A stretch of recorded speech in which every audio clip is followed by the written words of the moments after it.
ठीक है, अपने ऑनर आएंगे, आप उनको बता दीजिएगा, अदरवाइज कार से फिर कार्रवाई होगी आपको। हटाएं इसको, पीछे कर दें, अभी पीछे कर दें। ये देखे, देखिए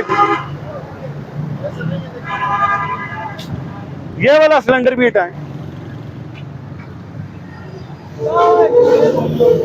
कार्रवाई होगी। ठीक है, ये वार्निंग है आपके लिए।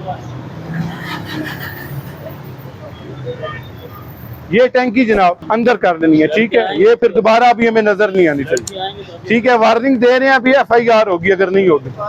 राजा फरूक नाम है मेरा, और मैं काम शहरी ही हूँ, और माशाल्लाह इंक्रोचमेंट के अगेंस्ट जिस तरह से आप लोग ऑपरेशन कर रहे हैं, बस इसी कंटिन्यूटी रहे इसकी, क्योंकि कुछ टाइम बाद ये चीज़ें फिर दोबारा उसी तरह से ये लोग लगाना शुरू हो जाते हैं, क्योंकि ये आदि मुजरिम होते हैं।